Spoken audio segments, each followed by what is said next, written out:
When you study standard macroeconomic theory, there is this comforting, almost frictionless narrative about how developing nations grow. Right. It's a very neat and tidy story. Exactly. Like you look at a country blessed with massive natural resource wealth, a rapidly expanding population, and, prime geographic positioning. And the textbook tells you exactly what should happen. It says the nation extracts the resources, exports them to the global market, And it uses that influx of foreign capital to build roads and schools and hospitals. so GDP goes up and everybody's boat gets lifted. Like a rising tide. But, that elegant theory is, well, it's entirely inadequate for understanding the actual friction of the real world. Because raw data rarely cooperates with textbook models. Yeah, and that is exactly why we are here today. Welcome back to another deep dive. We are thrilled to have you with us. Whether you are, the learner prepping for a high-stakes strategy meeting on emerging markets, or you're just insanely curious about how the global economy actually functions beneath the sanitized headlines, you are in the right place. Today, we are analyzing a custom, profoundly detailed 15-slide academic presentation. And looking at this deck, the aesthetic is just very striking. It's extremely clinical, yeah. Yeah, it follows this strict design principle. Pure white backgrounds, completely flat design, absolutely no 3D effects. And very low saturation, professional It color. really strips away the noise so you just focus on the raw data. And slide 1, the hook, is basically a gut punch. The title alone sets the tone perfectly. It really does. It says, "The illusion of growth. Where did the wealth of Africa's most populous nation go?" Which points directly to the core paradox of Nigeria. Right, because Nigeria is a giant. It has immense world-class resource wealth. Yet the macroeconomic data reveals this jarring contradiction. Over the last decade, while the national GDP experienced various cycles of growth, the actual purchasing power of everyday citizens rapidly shrank. We're looking at a scenario where national wealth and individual poverty are somehow expanding at the exact same time. And the visual on this cover slide really drives that home. There are no pictures, just pure white background and deep gray sans serif text. But there is that one visual element at the bottom. Right, this dark, red, downward-sloping line slicing across the bottom of the page, symbolizing the drop in purchasing power. And then there's this shocking stat right up front. 99.6% of the population is exposed to highly toxic air. Which completely shatters that rising tide metaphor. Totally. So our mission for you today is to answer one core question. Why hasn't this incredible resource wealth translated into human capital and basic well-being for the people? To unpack this, we're going to dissect the resource curse across 4 distinct dimensions. Which brings us to slide 2, the framework. Visually, it's just these 4 minimalist light gray wireframes side by side. Yeah, with very simple flat icons. A coin, a crowd, some lungs, and a scale. Representing the economy, human capital, the environment, and systemic governance. And it's crucial to understand that we are doing this because Nigeria's trajectory is not just a regional issue. Its massive youth population is on the verge of becoming a global demographic force. Okay, let's unpack this. I want to start with the sheer scale of the demographic juggernaut on slide 3 because everything else flows from this. The unstoppable urbanization and population explosion. Right. The data shows that urbanization in Nigeria is rapidly approaching 53%. Which is an absolute explosion in the volume of humanity moving into urban centers. And the slide visualizes this with a stack area chart. It shows the absolute numbers of rural versus urban populations over time. With the rural population in light gray and the urban in dark blue. And there's a thin black arrow pointing exactly to where those two curves cross. That critical node where the urban population surpasses the rural. But even more striking than the geography is the age breakdown. Yeah, the slide highlights that kids aged 0 to 14 make up 41 to 45% of the entire country. There's actually a gray circle specifically highlighting that 45% data point. When you hear that 45% of a population of over 200 million people is under the age of 14, you aren't just talking about a young country. Right. You are talking about an unprecedented concentration of potential energy. Like I was trying to visualize the mechanics of this, and the best analogy I could come up with is surfing. Surfing. Yeah, like a youth population this size is like a massive towering tidal wave. If a country builds the right infrastructure, a sturdy, well-crafted surfboard, it catches that wave and gets the economic ride of a lifetime. Ah, the demographic dividend, like South Korea or Taiwan in the late 20th century. Exactly. But if you don't have the board, if the infrastructure and the jobs aren't there, You just get crushed by the sheer weight and force of all that water. That is the dual nature of demographic shifts. Yeah. The absolute number of people moving into these cities places a staggering burden on municipal infrastructure. The government has to build schools, hospitals, and roads at an impossibly fast rate just to maintain the status quo. But here's where we see the concept of premature urbanization. Wait, premature urbanization, what does that mean? Well, historically, people moved to cities because factories were already there, hungrily demanding labor. The jobs pulled the people in. Like during the Industrial Revolution. Right. But in many emerging markets today, people are moving to cities not because there's a boom in urban manufacturing, but because rural agriculture has failed or become economically unviable. Oh, so they're being pushed out, not pulled in. Exactly. And if millions of people move to a city that has no factory jobs, you get explosive urban poverty and a massive informal economy. Which perfectly explains the disconnect in the macroeconomic data on slide 4. The roller coaster of economic output and the stagnation of per capita wealth. The visual here is a dual-axis line chart. Yeah, on the primary axis, you have this gently undulating light gray line showing the GDP annual growth rate. But the secondary axis is where the real story is. The GDP per capita in constant 2015 US dollars. Right, and it's plotted as a dark blue line. And it peaked around 2014. There's this stark, dark red hollow circle drawing your eye to the downward trend right after that peak. With a minimalist text box explaining that the wealth peak has passed and is trending downward every year. So the overall economy might be generating revenue, but because the population is growing so rapidly, the actual slice of the pie that belongs to each citizen is actively shrinking. And that wealth peak in 2014 is a critical anchor point. That was when global oil prices crashed. Money was flowing in before that, but it didn't translate into permanent infrastructure. Yeah. And the devastation of that missed opportunity becomes glaringly obvious when you look at the inflation metrics on slide 5. The invisible killer of wealth. The chart here is terrifying. It's a step-line chart on that stark white background, showing the Consumer Price Index, or CPI. Using a base of 100 in 2010. Right. And then there's this extremely steep, dark red line that just skyrockets past 699. And they use a thick, upward-pointing arrow to emphasize that vertical climb. It means that baseline consumer prices have multiplied by more than 6 times in a single decade. 6 times. So just to ground this in reality, if a bag of rice cost you 100 naira in 2010, it's costing you roughly 700 naira today. Which is driven by a structural reliance on imports and currency devaluation. Since they export oil but import refined fuel, food, and machinery, any drop in oil revenue crashes the local currency. So importers pay exponentially more, and that cascading tax gets passed down to the consumer. This is why hyperinflation is the invisible thief. It actively destroys household savings. Any marginal gains in national GDP are completely nullified for the average citizen at the grocery store. I want you, listening to this, to just imagine that scenario in your own life. Imagine your retirement account or your emergency savings losing over 80% of their actual purchasing power in a single decade. It fundamentally alters societal behavior. Families can no longer afford long-term investments. They stop spending on preventative health care. And they pull their children out of school. Which brings us to what I consider the most tragic part of this data on slide 6, the human capital crisis, part 1.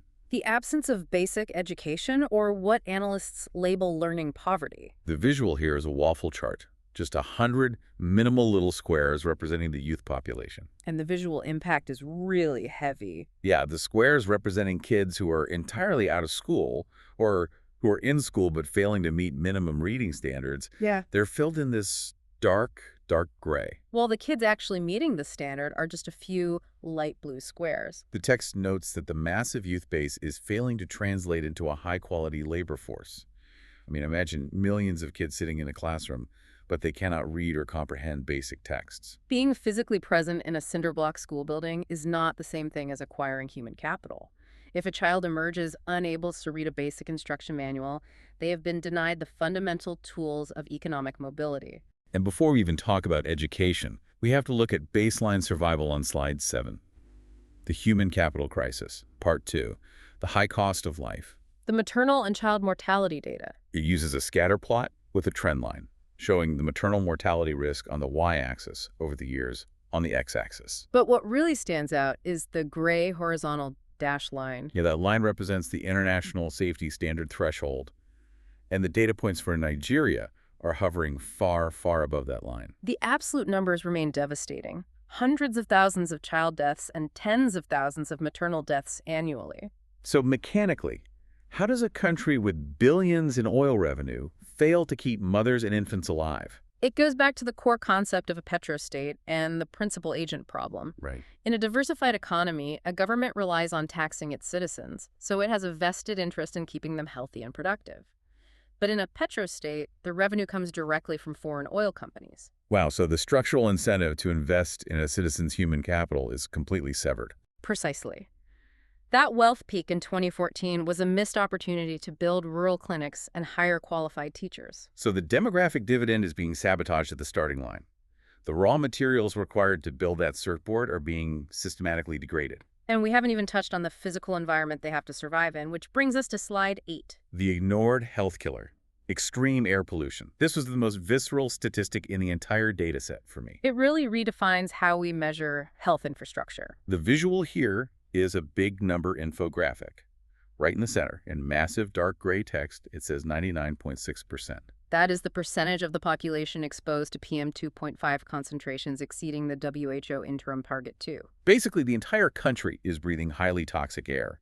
And below that massive number is a thin progress bar, with the dark section taking up almost the entire thing. The text highlights that this isn't just a health crisis. It causes massive national savings and labor force losses every year.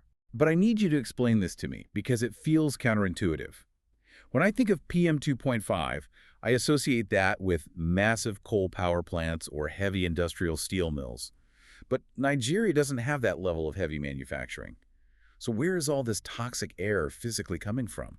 It comes down to decentralized pollution. It is coming from millions upon millions of individual diesel and petrol generators. Because the national power grid doesn't work. Exactly. When the central grid fails, every single business, hospital, and family has to run a private combustion engine just to keep the lights on. Imagine a densely packed megacity like Lagos. Hundreds of thousands of poorly maintained diesel engines running constantly right outside people's windows. The economic ripple effect is huge. Chronic respiratory illnesses lead directly to lost labor days. Children miss school due to severe asthma attacks. It's a literal tax on the lungs of the population, which ties right back to the hyperinflation destroying their savings. They're paying out of pocket for private medical bills. And this sets up our next segment perfectly, looking at what happens to the youth who survive this gauntlet and try to enter the economy. Slide 9. The structural dilemma. High unemployment and the NEET youth. And NEET, just for you listening, stands for Not in Education, Employment, or Training. Economically stranded. The slide uses a horizontal bar chart comparing unemployment rates by education level and gender. And the most alarming part is highlighted with a stark black rectangular box. Yes, it specifically boxes the unemployment data for youths with higher education, pointing out that a degree is absolutely not a guarantee of employment. It creates deep, volatile, organized societal frustration. When you have a massive population of young people who played by the rules, got a degree, and still cannot find work. Because the formal jobs simply do not exist. Think about the psychological journey of that family. They fight hyperinflation, breathe toxic air, save every penny to send their kid to university, and the job market has zero capacity to absorb them. And the situation becomes mathematically disastrous when we look at the gender divide on slide 10. Suppressed female productivity. The visual here is a butterfly chart, or a tornado chart. Right, with the left side in light gray representing women and the right side in dark blue for men. Comparing formal employment versus vulnerable informal employment. And there's a double-ended arrow specifically highlighting the massive gap in vulnerable employment. Women are overwhelmingly pushed into these unstable, unpaid, or highly informal roles, like selling goods in open-air markets with zero legal protections. Which means the Nigerian economy is basically fighting a heavyweight boxing match with one hand tied behind its back. Exactly. You are intentionally suppressing the productive earning potential of 50% of your population. So we have to ask the ultimate question. We've seen all these symptoms. Why is the private sector so anemic? That brings us to the root cause on slide 11. Systemic governance bottlenecks. Yeah. The disease causing all of these economic symptoms. The slide uses a radar chart mapping the world governance indicators. Control of corruption, government effectiveness, regulatory quality, and rule of law. With the origin point at 0. But all the data points are caved inward, stuck in the negative range between -1.0 and -1.5. The whole polygon is filled with light gray, but there's a dark red line specifically tracing the extreme low point for control of corruption. We need to translate what a score of -1.5 means on the ground. It means profound, systemic, institutional friction. And basic government inefficient. Which leads directly to the chokehold on the business environment on slide 12. The visual here is a sparse, minimalist icon matrix. Just simple black line drawings. Right. Minimal icons of factories and power outages combined with a bar chart showing the percentage of sales lost directly to these power cuts. It explicitly states that infrastructure bottlenecks directly cripple industrial value-add growth. So if I want to build a textile factory to employ 5,000 youths, I get stopped at every step. Customs delays, unreliable power forcing me to buy expensive generators, and terrible road logistics. Which makes your locally produced textiles far more expensive than cheap imports. So the factory goes bankrupt or is never built. And the result of that is shown on slide 13, the vulnerability of foreign trade and industrial structure. The country relies on an incredibly fragile single commodity export structure, crude oil. This slide uses a waterfall chart, or a tree map, showing the GDP makeup: agriculture, industry, and services. Now, services make up about 50% of the GDP, which sounds great. But there's an arrow pointing to the service sector, highlighting its complete lack of global competitiveness. So it's not a service sector of highly paid software engineers. No, the labor productivity is incredibly low. It's bloated with low-value, informal work. Survivalist entrepreneurship, people creating their own micro-jobs just to eat. So we've diagnosed the illness. Now, slide 14 synthesizes all of this into the underlying logic deduction, the resource curse loop. This is the master key to the entire deep dive. It's an academic flowchart using thin, straight lines and light gray, borderless text blocks.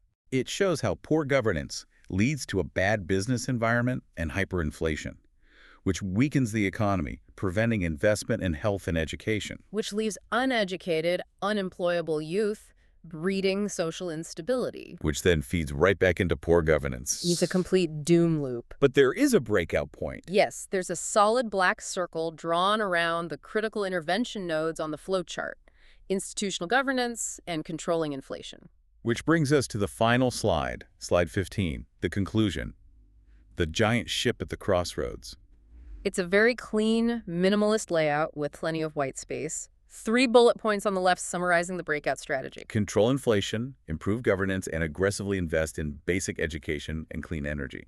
And on the right, there's a simple, clean bar chart showing the massive upward potential of the working-age population. The demographic dividend is still absolutely possible. Other nations in Southeast Asia face similar traps and broke out by targeting these exact bottlenecks. And the slide ends with this perfect anchoring thought. Data doesn't lie, but policies can change the trajectory. They possess a demographic power that is almost unrivaled. The raw human materials for an economic superpower are all there. It's really a masterclass in why we must look past the simple, sanitized headlines of GDP growth. Understanding these layers translates abstract data into visceral human stories. And so, I want to leave you, the learner, with one final, lingering thought to mull over. We've seen how internal policies shape this specific data set, right?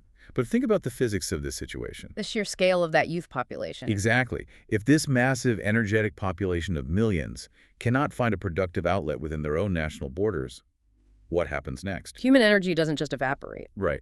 How will their inevitable necessary search for economic opportunity fundamentally rewrite the rules of global migration, international labor markets, and the political stability of the entire world? It is a question the entire global economy is going to have to answer very soon. It really is.